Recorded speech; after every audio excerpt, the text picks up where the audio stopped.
El reino de los cielos está en el corazón del hombre, es ahí donde tiene que realizarse. La vida tiene que ser la vida y el dolor que puede provocar el propio miedo a la muerte se diluye cuando comprendemos, como lo dijo el propio Panikkar y lo señala el propio budismo, que la transitoriedad de esta vida pues no es más que justamente eso. Y la muerte, cualquiera que sea la manera de esta, sea simbólica o real, es la posibilidad de regresar al origen, no de ser la gota de agua que se diluye en el mar, sino la de ser el océano en sí mismo. Y esto puede ser incluso en esta propia realidad. Pero eso es ya pensar también de otra manera. Esto es un poco la forma en que se piensa a partir de haber padecido una experiencia límite, ni siquiera hablo de una experiencia religiosa, una experiencia límite que nos encara con la muerte, pero nos coloca de cara a la dimensión de la existencia y de la vida. Gracias. Mi pregunta es para el maestro Lama. Yo soy tanatóloga y en la experiencia difícil del acompañamiento a la muerte, en el momento del tránsito de la persona que está a punto de morir y como él nos explica, sus vibraciones de los chakras disminuyen.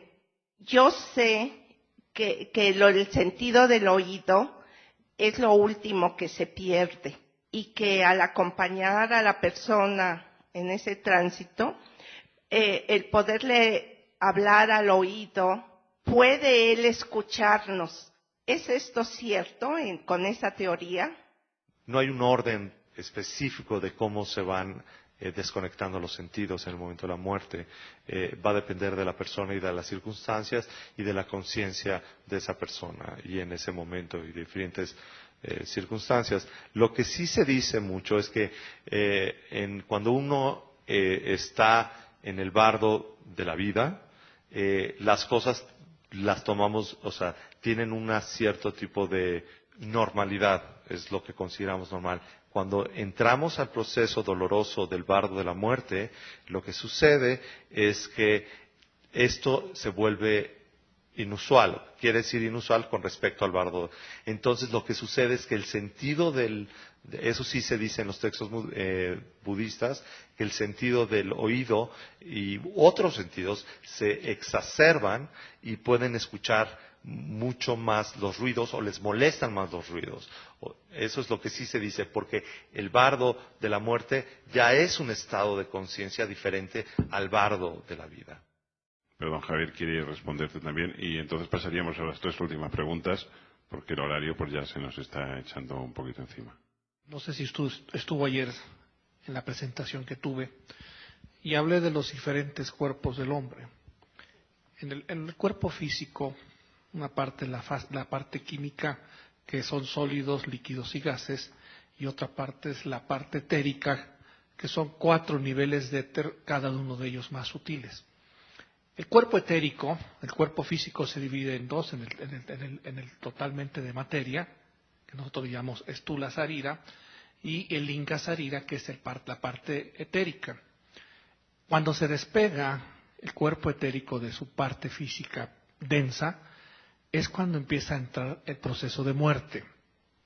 Se despega no solamente por eso, se despega para procesos mediumdímicos, aquellas personas que tienen facultades de medium, viene ese proceso de separación del cuerpo etérico y es cuando le dan cabida o facultad para tener comunicación con otros planos.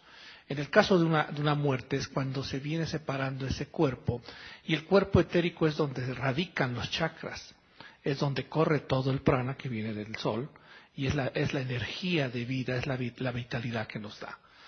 Es muy recomendable, nosotros en Teosofía estudiamos esto, que cuando viene el proceso de la separación del cuerpo etérico, cuando acontece la muerte, se guarde un poco de silencio, evitar esos gritos, esos llantos, esa desesperación, porque la mente, la conciencia del ser que se está separando, empieza a recorrer como un cassette desde el momento en que empieza este proceso de muerte hasta el proceso cuando fue concebido en la vida.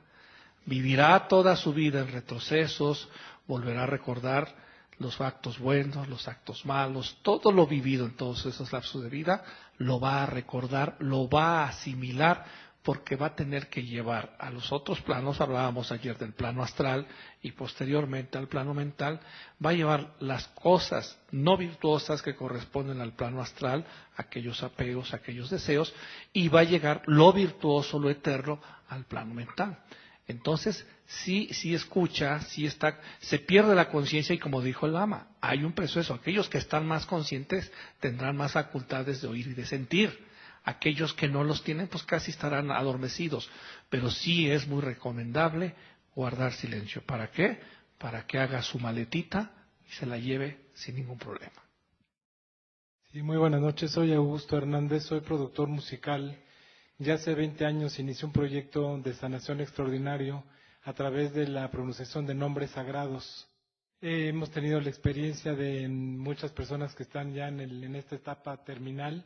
En el momento que empiezan a oír estas canciones que se generaron con los nombres sagrados, pueden trascender más fácilmente. ¿Alguien me puede explicar por qué se da esto? Creo que cualquier explicación en este sentido no solamente sería arbitraria, sino podría incluso ser absurda. Sin embargo, la pronunciación de los nombres sagrados comportan un profundo sentido simbólico. Los símbolos no son representaciones, son realidades vivas de la naturaleza que nos entrega a nosotros el propio sentido de la realidad y el propio sentido de la existencia. La pronunciación de estos nombres sagrados pueden estar activando determinadas provincias de la psique y desde ahí estos puedan no solamente producir una serie de endorfinas en términos bioquímicos, sino al mismo tiempo provocar una respuesta imaginativa donde el sujeto pueda encontrar precisamente paz o tranquilidad, lo que se llama un buen morir. Pero repito, esta es una interpretación muy personal y me quedaría en eso nada más, ¿no?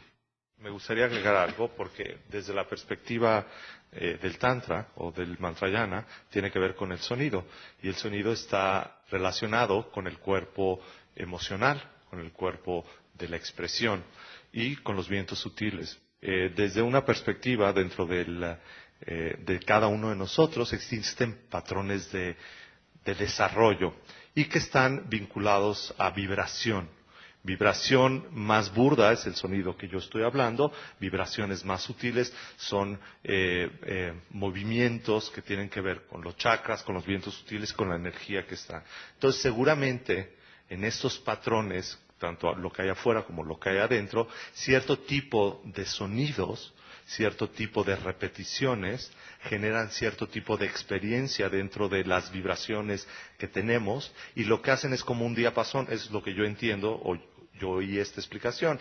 Cuando, por ejemplo, en una iniciación tántrica el maestro está haciendo algo, no es que el maestro da algo, lo que hace es que es como si hacen ping y el otro resuena ping.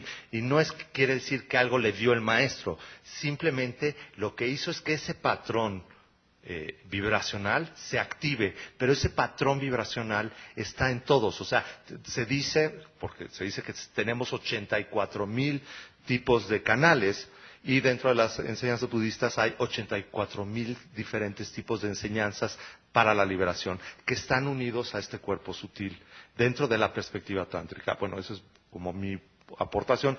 Yo pienso que cuando uno está repitiendo cierto tipo de sonidos, lo que hace es activar estos patrones de liberación y por eso se utilizan ciertos tipos de mantras, porque esos patrones de liberación lo que hacen es, a través de la repetición constante, entonces esto se empieza a activar, ese patrón, y también tiene que ver con que las personas que hicieron o que repitieron ese mantra y obtuvieron logros, porque no hay esta separación en la que nosotros creemos, realmente nos alinea con este tipo de patrón de liberación. Es muy humilde aportación. Va una pregunta nuevamente relacionada a algo que comentaban ayer y básicamente sería para Saúl Millán. Hoy en día la tradición que tenemos en zonas urbanas, de la festividad de Día de Muertos, hasta qué punto él cree, ya que se promovió como un patrimonio cultural, que se va a transformar y puede generar una nueva forma o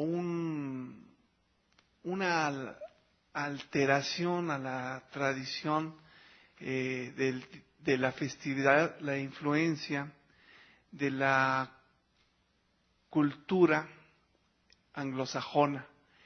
Es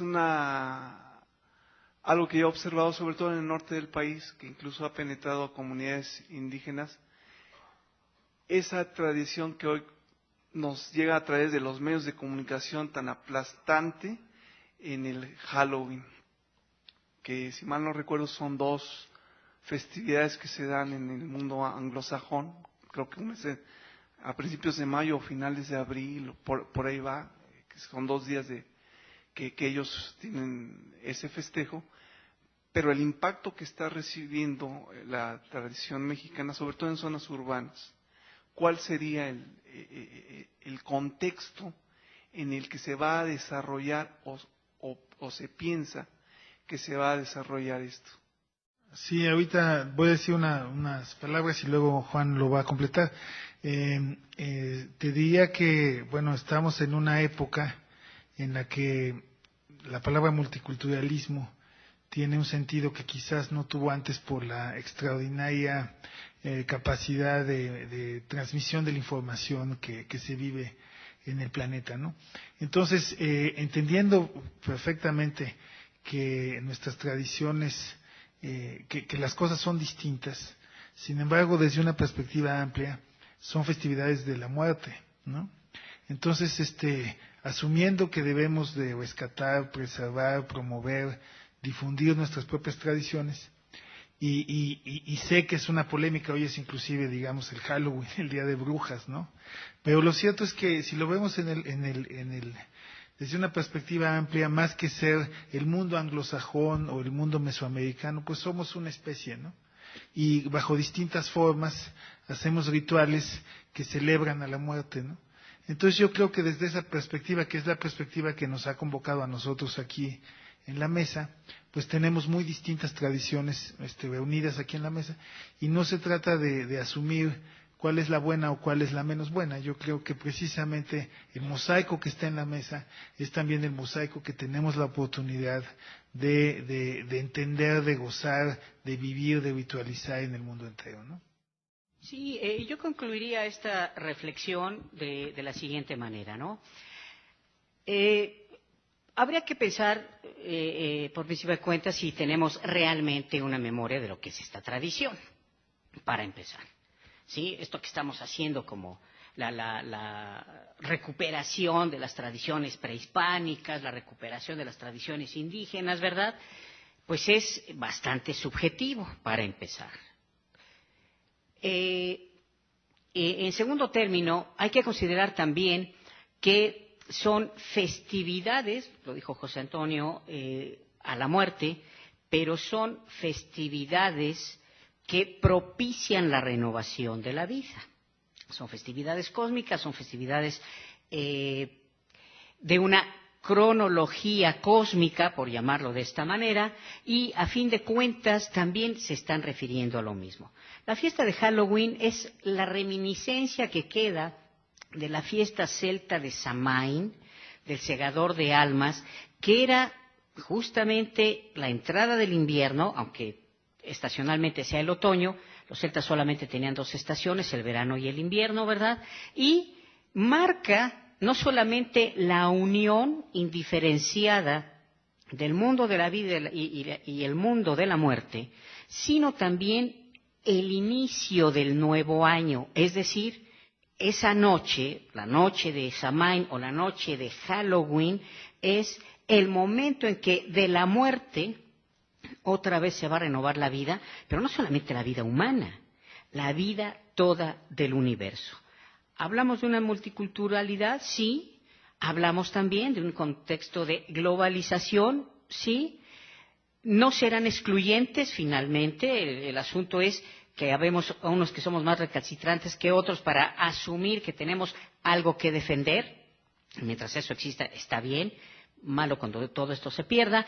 Pero también hay que comprender que una cosa es el hermanamiento de tradiciones y otra cosa es los intereses aviesos que condicionan la forma del consumo para que esta realidad, como tú lo mencionas, termine por sustituir otra cosa. Los niños necesitan participar también de la tradición propia, porque si solamente conocen una y no la otra, entonces tampoco estarán en el mundo. Esa sería mi respuesta.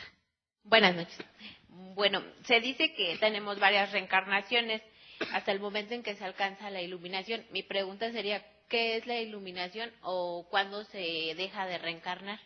Bueno, desde la perspectiva budista tenemos que hablar primero de que mientras existan acciones quieren decir, bueno, en este caso el término técnico karma quiere decir acción, y karma quiere decir acción desde una perspectiva como un velo de ignorancia. Mientras haya acciones que tienen el velo de la ignorancia, que no están de acuerdo a la naturaleza de la realidad, por lo tanto hay renacimientos. Cuando no hay estas acciones, cuando se dejan de tener acciones con estas cualidades, entonces los renacimientos paran.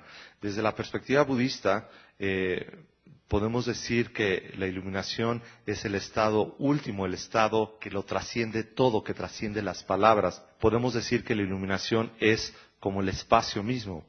Pero si nosotros queremos definir al espacio, no lo podemos realmente definir porque no podemos decir qué cosas tiene. El espacio en realidad no tiene color, no tiene olor, no tiene ninguna cualidad, simplemente es eso, tienes como un concepto que va más allá de las palabras, ¿no? Desde la perspectiva budista es la realización o el reconocimiento de nuestra mente como ese espacio sin límites. Eso podríamos decir que podría ser la iluminación, pero es más allá de las palabras, ni siquiera se puede expresar, se puede experimentar, pero no expresar.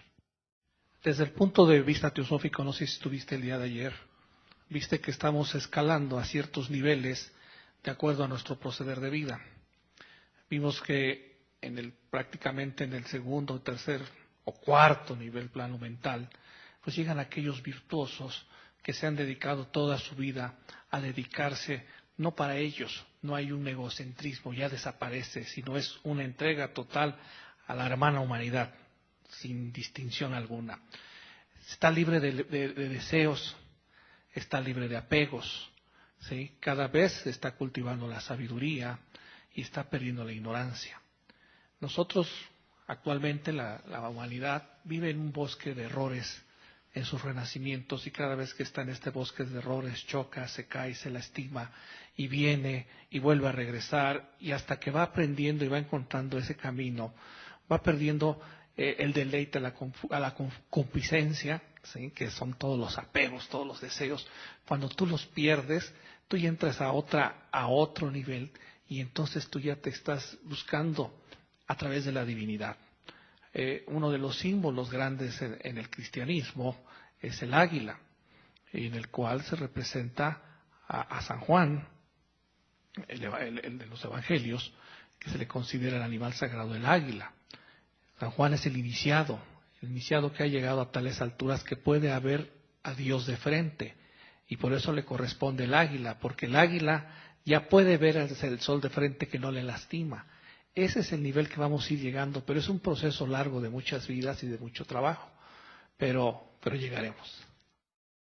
Bueno, antes de pasarle la palabra a José Antonio Lugo para que haga unas palabras de cierre, yo quería hacer algunos agradecimientos. Uno es a una persona y una institución que nos ha ayudado mucho en este proceso, que es a Fernando Silva, de la librería Mandela. Yo les aconsejo que la visiten, es decir, toda la bibliografía que hay en el stand de fuera, muchísima más, está ya a su disposición y de forma permanente, pues todas las horas del día. Y bueno, recomendarles que es un sitio que vale la pena, y agradecerles su colaboración en este evento.